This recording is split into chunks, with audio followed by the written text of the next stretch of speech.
બકરી પાળી શેઠે અને મોટા ભાઈ કીધું મોટા ભાઈ કે આ બકરી સારવા કોણ જાય બુદ્ધિનો ઉપયોગ કરો કે શું દુકાને બોર્ડ માર્યું અગુભા દુકાને બોર્ડ માર્યું શેઠે કે અમારી બકરી જે ધરવી આવે એને ₹500 એક દિના ₹500 એ સમયમાં બકરી ધરવાની લાઈન થાય કે આખો દી બકરું સારવાના જો ₹500 મળતા એટલે કે લાવો શેઠ તમારી બકરી હું લીધા શેઠું કે લઈ જાવ એનો વાંધો નહીં પણ પાછા હાજર લાવશે ને તો બકરીને ખવડાવ્યો ખાય તો ભૂખી તો રૂપિયા નહીં મળે ન ખાય તો ચડાઈ ગયેલી તો 500 રોકડા આપી દે રોજ એક જણો બકરી લઈ જાય હાજે બકરીને ધરવીને લાવે અને શેઠ હોશિયાર આવી ગયા બાપા જોઈ લો શેઠ રજકો કાઢે ગદબ બકરીને કે ગીધી ગીધી ગીધી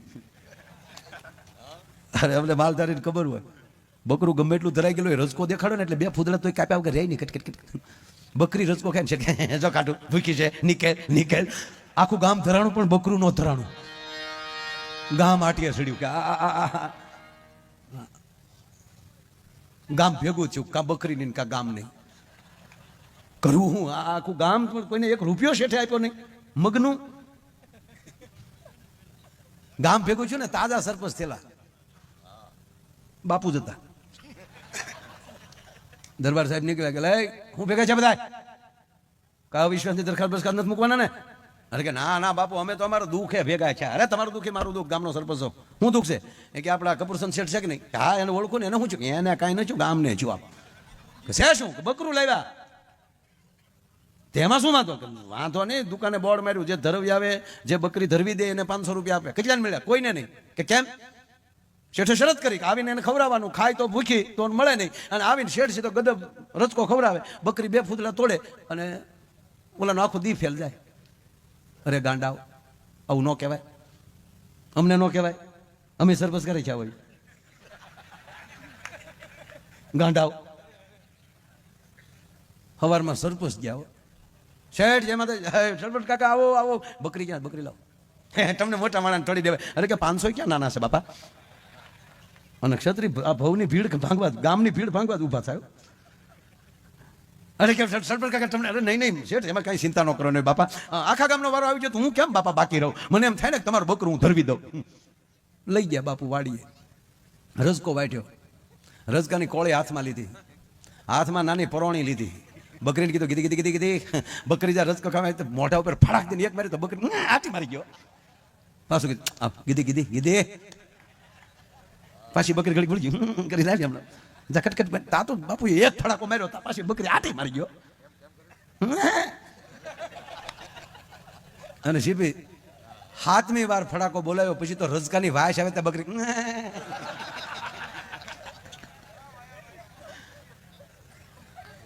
બાપુ 2 કલાકમાં છે ને બકરીનું મોઢું આવું કરીને જાઓ કાંડર કરડી ગયું બાપુ બીડે આમાં વાણી બકરીને કાંડર કરડી ગયું એટલે થોડીક લોહી વાળી થઈ ગઈ પણ લ્યો શેઠ પણ કે બાપુ 2 કલાકમાં હરે કે અમારે વાર લાગતા છે બકરું ધરવતા અમે તો રાજા મહારાજાના હાથી ધરવેલા છે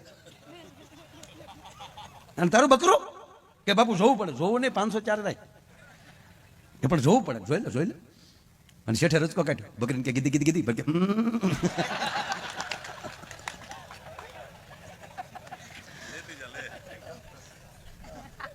શેઠને શું કે 500 આવ્યો પાછું કીધું ગીધી બકરી કે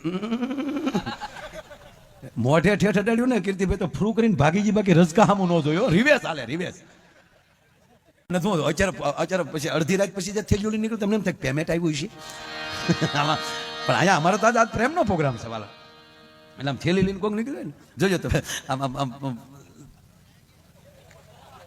એમાં આવો મોટો પ્રોગ્રામ હોય થોડી ઘણી જવાબદારી દીધી એને જે મોજ આવે અને એમાંય ભાઈ હકુબા આગળ ભાઈએ કીધું ને કે મોદી સાહેબ અરે એક અમિતભાઈ અરે અહીંયા અત્યારે ગુજરાતમાં જવો તોય આપણો ભાઈ હર્ષ સંઘવી અને અહીંયા તમારી પાસે 2 છે ને ક્યાં ગયા ખરેખર વાણિયા અરે રાખવા જ દો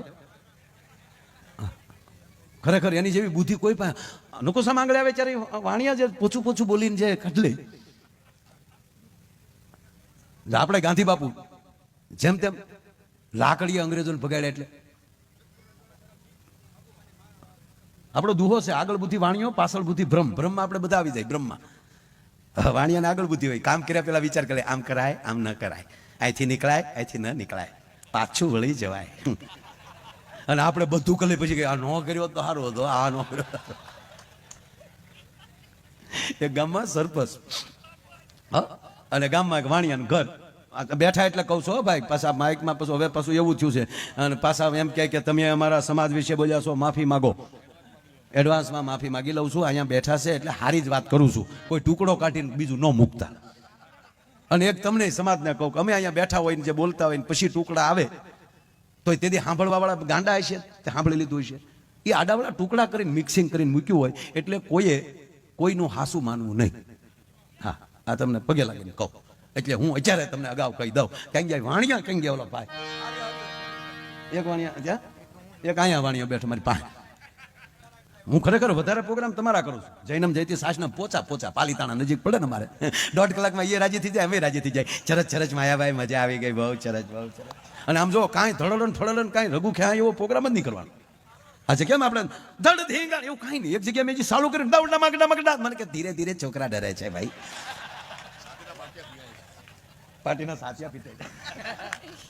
એ જોજો એ કોઈ ભેહે ન રાખે, ભેહ કે તોય સાતીના પાટિયા ભે બહાર લાગે. શેઠો રે કે બકરી. એક શેઠે બકરી પાળી ને એટલે હવે બકરી તો લઈ આવ્યા, એટલે મોટા ભાઈ નાના ભાઈને કીધું મોટા ભાઈ બકરી લાવે પણ સાડવા કોણ જાય, રોજ થોડું વેચાતું ઘાટ લાવવાનું હોય, સાડવા તો જવું જોઈએ. હું કે બુદ્ધિનો ઉપયોગ કરો, બકરીનું દૂધ મહાન હોય.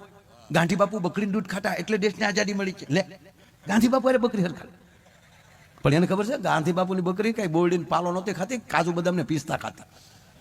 એક મોટી જવાહરભાઈ લાવતા કાજુ,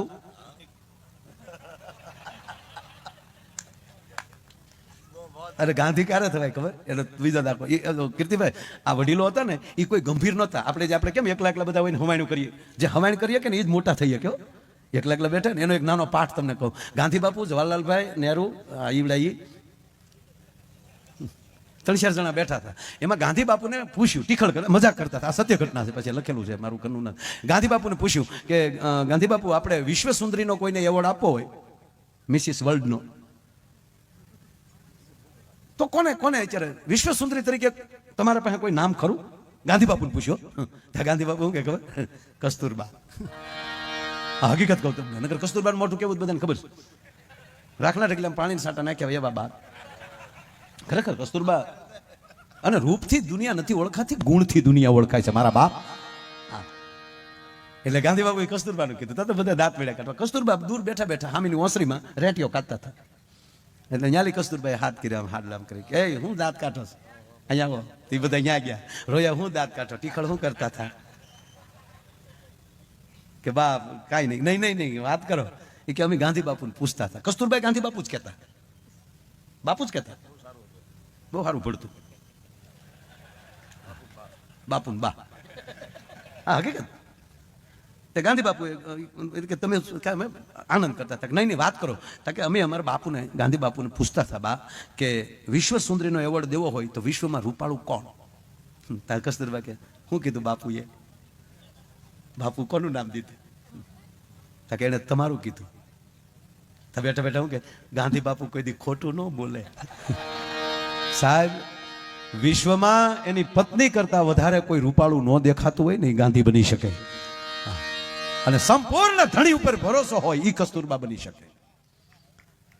અજબદે ઈ જ બની શકે કે જેને સંપૂર્ણ પ્રતાપ ઉપર ભરોસો હોય. અજબદે ક્ષત્રિયાણી સાહેબ અમરસિંહને જન્મ દઈ અને રાણા પ્રતાપની ઢાલ બનીને જગદંબા ઊભી થઈ. અને એ અમરસિંહ જેદી 18 વર્ષના થયા ને ત્યાં સુધી જંગલમાં મોટા કર્યા. અને પછી જયારે એમ કહેવાય કે બાપ દીકરાની બે હરખી બે ફોજ બની, પછી દુનિયા નક્કી નહોતી કરી શકતી કે આમાં પ્રતાપ કોણ છે ને અમરસિંહ કોણ છે. અને પહેલી ચડાઈ જયારે કરી અને બહેલોલ ખાનને જેદી રાણા પ્રતાપે એક તલવારના ઝાટકે ટોપા હોતો કાપી નાખ્યો તો, એટલું નહીં ઘોડાના પણ 2 ભાગ કરી નાખેલા. એ પછીનું અમરસિંહનું પહેલું પરાક્રમ. અને અમરસિંહે જયારે એમ કહેવાય કે એક જ ભાલે અસવારને ઘોડાને બેયને આમ ધરતીમાં ધરબી દીધા. એક ઘા જોયો ને એ અકબરને ખબર પડી ગઈ દિલ્હીમાં, સાહેબ સીધું સમાધાન કર્યું છે.